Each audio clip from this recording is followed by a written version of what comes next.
halftime, all tied up or down by 2, a bit of a slower start. So what adjustments did you make at the half to kind of turn it on in the second half? Really none.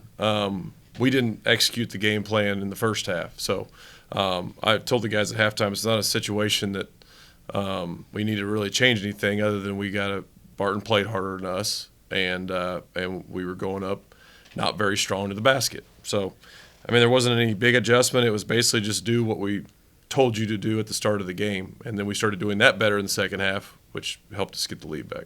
Yeah, slowed down Malik Bryant a little bit in that second half after his monster first half. So, what was that matchup like? Yeah.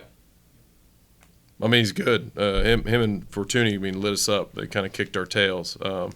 But yeah, he's a good player, and they've modified what they do to fit their personnel, and we tried to work on it and explain that they're going to keep driving. They got one guy that really shoots the tar out of it, and he did tonight. So, it wasn't a great game for the Braves as far as effort, and it wasn't a great game as far as focus. So, but you got to give it to Barton. I mean, Barton played their tails off. I mean, they got 4 guys playing 32 plus. I mean, they played as hard as possible and they fought to the very end. So that's Coach Levi won a national championship, and good friends with Coach Zim, and they've done they're doing a heck of a job with all the issues they're having with COVID. And like I said, they worked hard enough to deserve to win this game. We just got lucky at the end.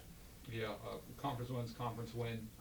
Big road trip coming up in conference play as well. So what momentum can you take from this one into next week? Well, we got to get better. We got to play better. We got to play harder, and we got to play with more focus.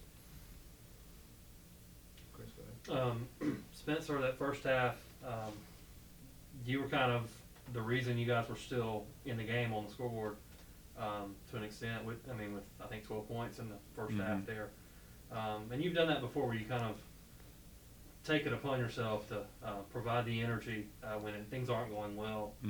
Describe how you're able to do that and do it successfully and keep you guys in games to where then in the second half you guys can take away the win. It's not just me. Like, you know what I'm saying? We do have 5 guys out there on the whole court. But, that's one of the reasons why I'm captain. Like, he trusts me. I know my players, like Rellin, Dion, and Snipe, and everybody else on the court trust me.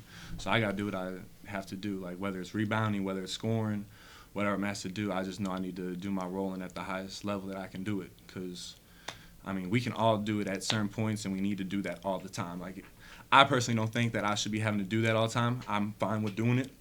But we're too good of a team to even let that happen and even be down by 2 at that kind of level. So that's where I'm at with it. And Tyrell, second half, you had 7 at halftime. The second half, you really had a much better half.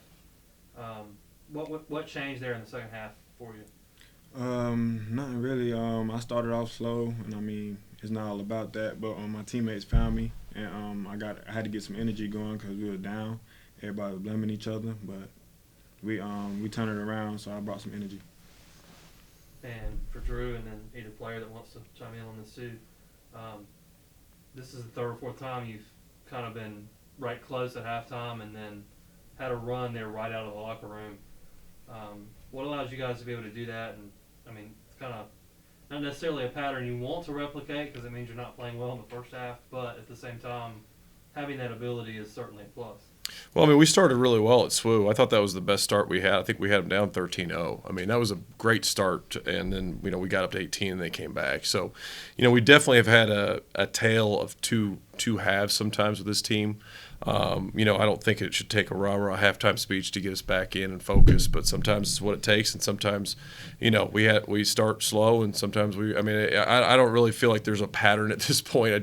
Which is frustrating because I think we have some really consistent players as far as their mentality and stuff, but that's the whole reason you have a season. You try to iron out those kinks that hopefully we continue to grow from this and get better, and then Monday you go into a very good Mount Olive team who's top in the league, and hopefully we can learn from this one and be more consistent moving forward.